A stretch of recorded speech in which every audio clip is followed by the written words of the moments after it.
Hello, this is Aaron Wallace from Balance Your Fitness. Thank you so much for joining me today. As you know, the weather's warming up. It's getting a little bit closer to what we want to be able to go and enjoy. We want to be outside.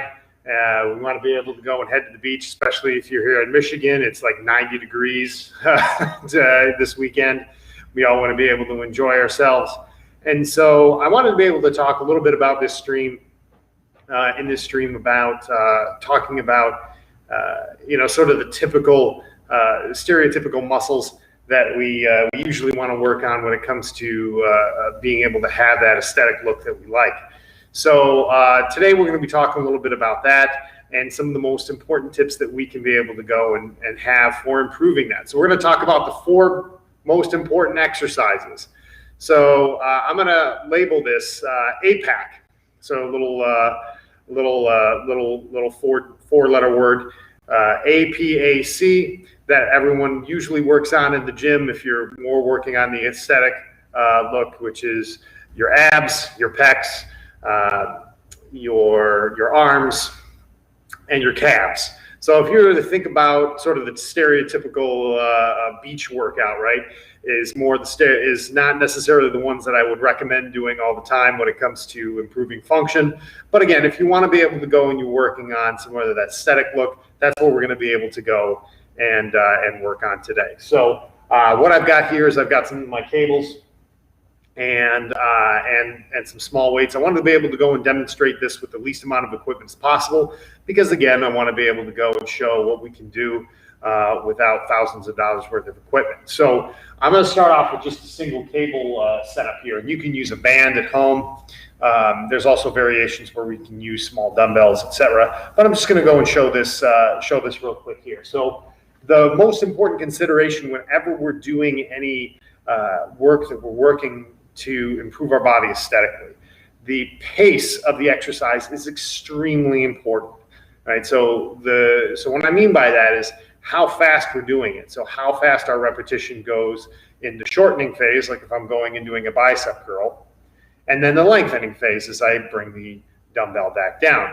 So the idea is to be able to go and understand that the more time that we're spending in that forced lengthening phase, the actual more damage that we get to our muscles. And so in this case, damaging our muscles through strength training is how we get stronger and how our body adapts. So we actually want this. We want to be able to go and have this type of improvement. So when we're doing, for example, a bicep curl, I'm going to go and be working and showing it a 3-second pace coming up and a 3-second pace coming down in a repetition range between 8 to 12 repetitions. So 1,001, 1,002, 1,003, 1,001, 1,002, 1,003. This is meant to be able to get the right stimulation for our body to have our muscles grow and to be able to go and see the results that we want. A lot of times when you go out to the gym, they're swinging their arms real fast and trying to go and do as much weight as possible.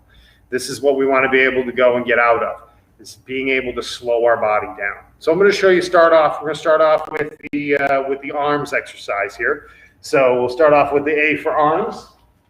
And we'll start off with the tricep extension. So I'm going to use the cable here and set my weight. And whenever I'm doing this cable tricep extension, I'm going to do a little bit of a rotation with my hand, because one of the things that the tricep does is not just extend the elbow, but it does help with rotation. So when you go and rotate the hand, you'll get a better work with your tricep. So a lot of times, sometimes people go and use 2 cables and you're pulling the arms apart with a rope.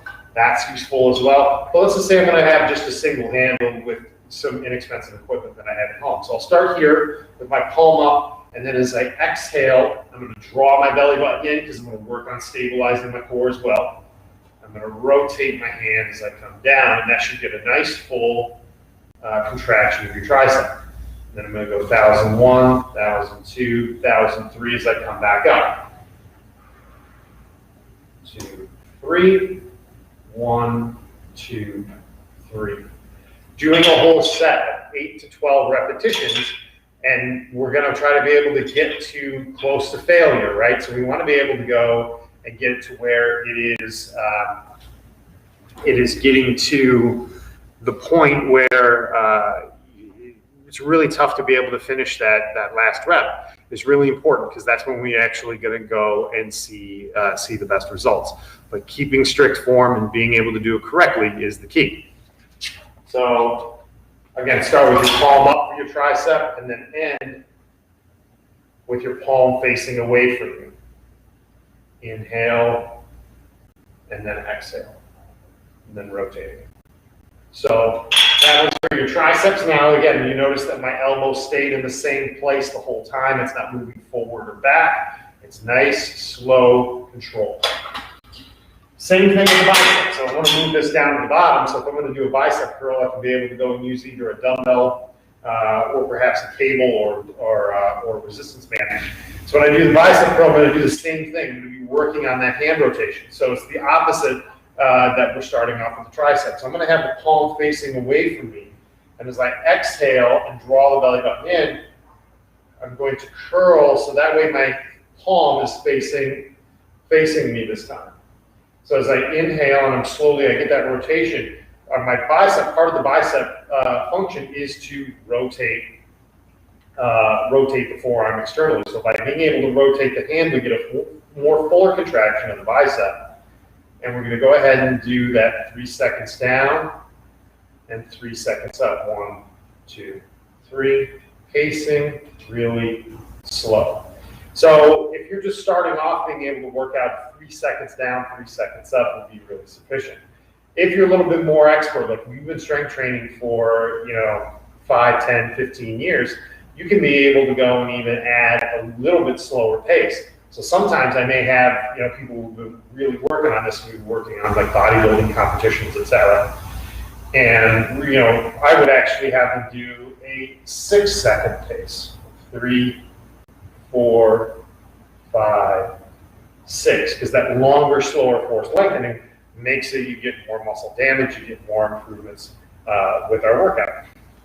So that's the abs. Now we're going to work on the P, which is pecs. So one of the most important things that people always like to be able to do in gyms, or you see quite a bit, is a cable chest fly. So you can be able to do this with a cable set up here, or you can be able to go and use some resistance bands at home. What we're going to do though is to get the best pec activation, we're going to move our handles a little bit higher. So I'm going to have both of these handles at about my head height. And as I grab each of the handles, I'm going to grab them so I step forward, and I'm going to be going and doing a downwards hug. This is what's called a decline chest fly, where the angle is coming downward. So you might have seen ones where you're going incline, which is more upward. That works more in your shoulders and your delts. To actually get more full pectoralis activation, I'm going to go forward. So I'm going to go ahead and I'm going to split my stance. I'm going to have 1 foot forward, 1 foot back. I'm going to lean back and stay upright. Exhale and draw the belly button in as I come in, and I'm going to rotate my hands so that way my palms end up facing up at the end of the rep. And then as I inhale, I turn my hands back to where my palms are facing forward. Exhale and rotate.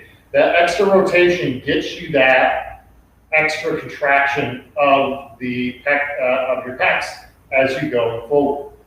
Inhale, bring it back. Exhale and rotate the hands coming forward.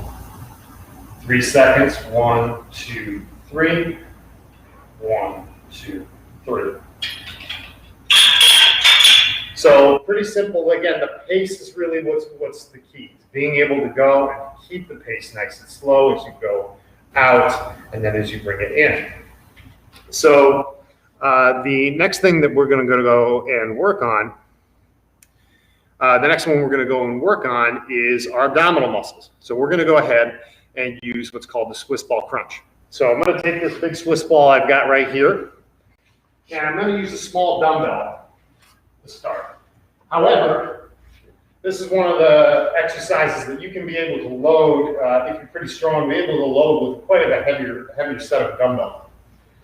So what you're going to do is you're going to sit down on the ball, you're going to place the dumbbell on your chest, and you're going to roll backwards until your head, neck, and shoulders are supported by the ball.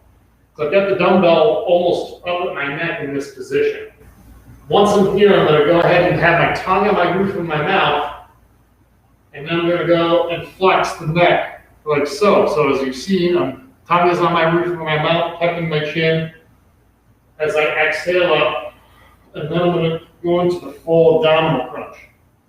So this is much better than a floor crunch because you get a better range. You're going to work your abdominal muscles quite a bit more than if you were to try to do a floor crunch. Floor crunches end up going and working much more of your legs and your hamstrings, especially if you try to do a full quadriceps and your hip flexors, especially if you try to do a full sit. Doing on a ball gets you much better range of motion because you can extend your spine back. Exhale as I come up, inhale back, exhale up. 3 seconds back, 1, 2, 3, 1, 2, 3. I can also do this reaching up with my arms.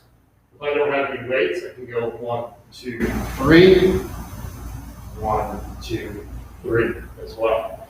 There's a few different variations that we can be able to go and work on. But again, pacing is the most important. 3 seconds down, 3 seconds up.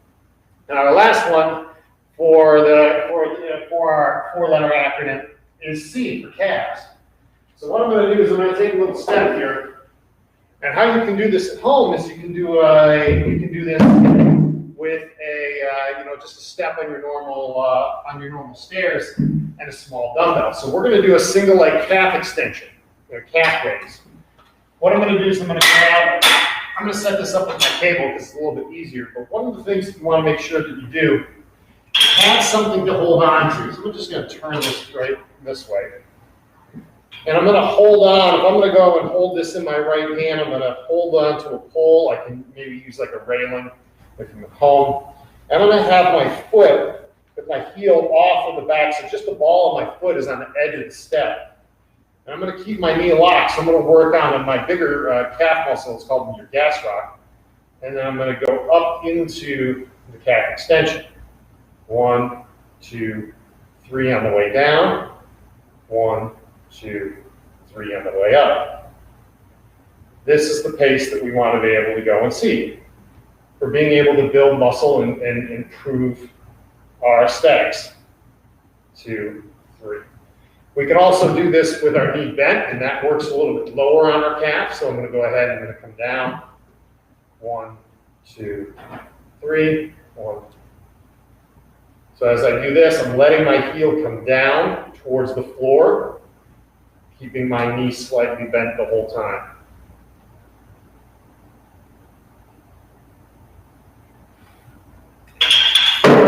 So again, these are exercises that you can do to be able to work on some of these beach muscles without going and spending your money on the gym membership itself.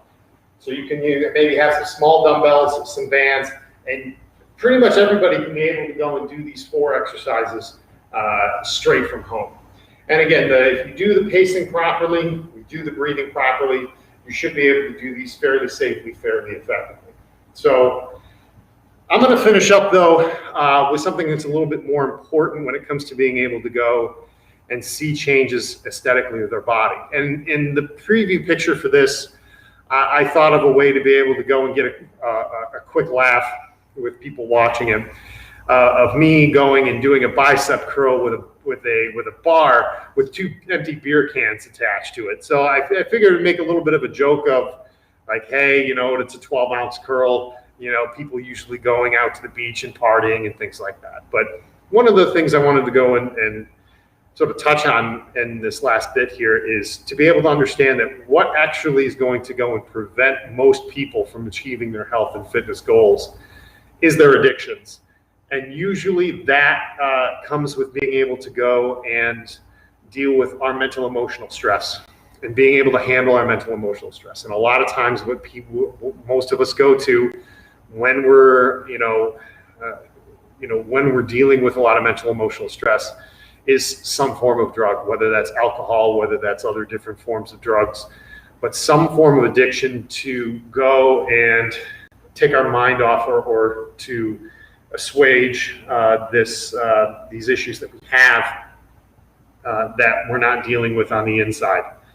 And those tend to be our heaviest resistances to to seeing the changes that we want in our lives. And so, I kind of make a funny joke about the 2 beer cans, but really that is one of the biggest struggles that I personally have with being able to change my body as much as I would like, is being able to go and stay off of alcohol, stay off with consuming alcohol. Because again, it's something that we usually go and have when we're hanging out with friends or partying or things like that. But not just the issues of mental, emotional, but also the physical, chemical issues that arise when you consume alcohol regularly, with the inflammatory response that it has in your gut and the rest of the body. It makes you want to consume more food. It makes you want to store more fat. There's a whole range of different issues that happen. So what I want you to be able to leave off with is that if this is something that you're struggling with when it comes to weight loss or seeing our body changes, I want you to go and ask yourself a simple question whenever you go and decide, like, hey, I'm going to go have a drink. The question I want you to ask yourself is, why am I having this drink? What am I going to get out of having this drink at this time? Many people, we tend to just mindlessly go and like, oh, it's the evening, I'm relaxing, I'm going to go have a drink, I'm going to have another one, 2 or 3. I'm going to go out and just, pop open a beer on the weekend, and we just sort of mindlessly go and consume alcohol. So the thing is that I'm not telling you to go and give up alcohol or never have it again. I want you to just go and think and try to be able to go and say, is the consumption of alcohol serving what is the thing that my goals are and what I want out of my life in the long term? And if you ask that question consistently, you'll find that you'll end up consuming alcohol quite a bit less. Doesn't mean that we get rid of it all the time or get rid of it forever or we never have it. But it's just something that I would go and comment on, especially as the summer and the beach season come up. That's when we tend to consume quite a bit. So just something to think about. And thank you so much for joining me today. I hope you guys have a wonderful weekend. Enjoy this great weather that we're going to have. And you guys, I'll see you guys hopefully next week with another stream. Thank you so much.